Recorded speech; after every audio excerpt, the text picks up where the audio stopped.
Let's go to Eric in Fayetteville, North Carolina. Eric, you're on the Ken Coleman Show. Yeah. Hey, Ken. How are you? I'm doing great. I'm seeking career advice. I've heard you on Dave Ramsey's show, and I read some of your book, Proximity Principle. Mm-hmm. I'm 37. I've served 14 years in the Army, and I'm looking for that next step. What do I do before I get out in the next 6 years? Okay, so you have 6 years? To go before I hit my retirement. Okay. Well, I got to tell you, first thing I want you to do is relax and take a deep breath. Let those shoulders, ease up a little bit because you've got a 6-year runway. Most people don't get that. Mm-hmm. Right. So I'm serious about that. I want you to really be encouraged to go, Eric, you've got 6 years. That's what I want you telling yourself. Eric, you got 6 years, man, to get prepared for this. And I think it's going to be a really, really fun transition for you because you have so much time to prepare. So the question becomes, what's your heart tell you? And what I mean by that is when I ask you, what would you do if we fast forwarded 6 years from now and you walked out into something and you knew you couldn't fail and you were going to do something that maybe you've always wondered about, or something that you love, the work itself, and the results of that work would make you feel so much satisfaction and significance. What would that be? Well, as of now, it's hard to answer that because I don't have anything identified as a passion that I have things I like, but I haven't identified a passion. Well, let's start with that, though. But you're kind of making the question more difficult than it is. So before I go deeper, I'm going to take one more stab at this. I want you to turn down your doubt.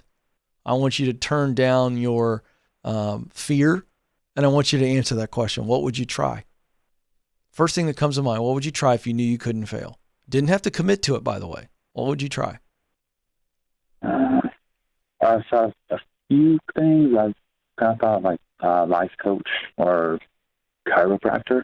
Chiropractor. Tell me more about the why behind chiropractor. Well, being in the Army, I've experienced back pain, so I would be able to help people understand their issues with their pain and be able to help fix their alignment issue. Okay, good. So there many times passion comes out of pain, whether it be physical or emotional, right? So that's really interesting to me. What do you do best? You've got a career in the military, which, by the way, I forgot to say, shouldn't have forgotten. Thank you so much for your service. You are a great American. Thank you. Thank you. But what do you do best when it comes to work functions? If I interviewed everybody that you served alongside of, your superior officers, I said, tell me what Eric does best. Soft skills, hard skills. What would they say? Well, pretty good with like admin things, keeping things organized, staying on point with certain things, and not getting disorganized. So I like to stay organized. Mm-hmm. Okay. What else? Well, once I set my mind to something, I like to accomplish it and finish it, and I just don't want to just finish it. I like to complete it so it's a working product or a quality product. So you're good at organization and execution. That's what I got out of those two things, correct? Yeah. Mm-hmm. Okay. All right. Anything else? What you do best? People skills, idea skills, process skills, things skills. What comes to mind? Things you do really well. I'm very analytical. When I look at things, I analyze it. Just don't rush into it. Like to try to look at good the big picture, and then try to see what you can break down to make it a little easier. All right. Each part can do its piece. Good. All right. So let's take that momentum we got right now. Now, Eric, your brain is flowing. Think about a task or a function that you really enjoy doing from your previous experience, current experience. Give me a task or a function. And when I say function, I mean it's like a role you're playing. So, or task. So, in looking at the list there, I'll bet you like to organize things. I bet you enjoy that. Yes or no? Yeah. Oh, look at that. I'll bet you enjoy executing on processes. Yes? Yeah. Are you more a process guy or a thing guy? Meaning, do you like working on or in processes, or do you like working on or in things? I guess if you take like a spreadsheet, for example, there's a lot that goes into it, but at the same time, it has to make sense. Yeah. So you're a process guy, right? Mm-hmm. Yeah. So you're good at process type work and you enjoy process work. Do you see how that's coming together? Mm-hmm. All right. And so when we think about mission, we're thinking about the results of your work that really matter to you. What are the results that you like to step back when you're done and you've looked at these results that you've created and you go, oh, that feels good?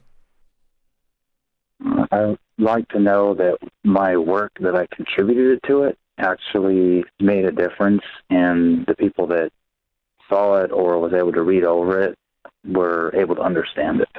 Right. See, you are taking information, you analyze information, you organize the information, you come up with a plan on how to execute based on that information. Am I still on the right track?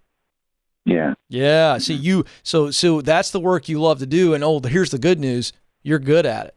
So now it comes down to the mission part. So we know what you're good at, talent. You use those organization skills, the execution skills, the analytical skills to analyze, organize, execute, right? And give order to something and make recommendations, put a report together. And the results that you love the results you love is giving that information that you have synthesized, organized, analyzed, and somebody takes that information and can make a really good decision, a positive decision that has great impact because of your role. Mm-hmm. So how do you do that in the workplace? Because that's the answer. What you want to do. Now, the chiropractor thing is very interesting to me, but to me, it doesn't line up necessarily unless you go, well, I do love, analyzing somebody's x-ray, analyzing their physical problem in their back, because I went and I know what to analyze because I'm an expert in the spine.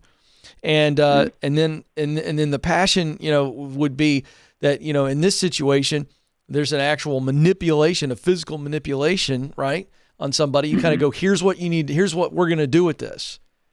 Okay. Right. So I can make chiropractor work, but the result has got to be something you're passionate about, which is, you're attacking a problem from an analytical standpoint. You're going to help solve it with physical manipulation and other techniques that chiropractors can prescribe. And the end result is somebody's back the pain is gone and they're moving at their best efficiency. Because I think at the end of the day, you're a guy who's driven by efficiency.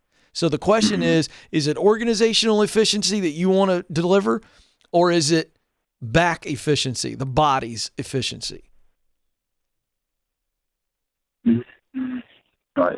They're not. They're two different, right? You can't really mix them. Yeah. Well, I can make the case, but I think for you, the work that you would really enjoy coming out of the military is truly what I would call a process person. So you're in a operations systems. So I don't know if it's systems, and it could be in technology, could be in warehousing and purchasing. You could go everything from logistics to purchasing to process development, true COO up the ladder one day. I think that's your jam. I think you enjoy that. And I think you're doing that all day long. You're feeling pretty good about yourself. Is that true? Mm-hmm. Yeah. And I've also considered networking, but I haven't gotten a chance to really job shadow, because like I read in your book, if you want to do something, I agree. Work with that person and see if that's what you really want to do. So here's your assignment. You got 6 years to find all the different career paths and job functions that would allow you to do what we just came up with, your sweet spot. I mean, you're going to use those organization and execution and analytical talents to do that type of work. There's total synergy there to be involved in efficiency and process work to deliver efficiency and great results and excellence. That's what you're about. So you can do that in multiple places. And so now it becomes, once I'm clear on all the different ways I could do that, so if it could be networking, and getting in the technology side, or whatever. The point is, once you identify that, all the different things, now you ask yourself, now you're clear. Stage 2 becomes getting qualified. What do I need to do to get qualified? What do I need to learn? What do I need to do? How much is it going to cost me? How long is it going to take? I'm pretty sure that everything you're going to identify that you want to do, you can easily get qualified for in less than 6 years. So that's your path forward. Use the proximity principle. Get around people that are doing what you think you're interested in. Get around people that are doing what you know you're interested in. And that's when the heart and the head finally align, because the head solves all the mysteries. Oh, this is what it's like, and this is what it takes to get there. And then the heart goes ding, ding, ding, ding, ding, ding, ding. And so that's how that works.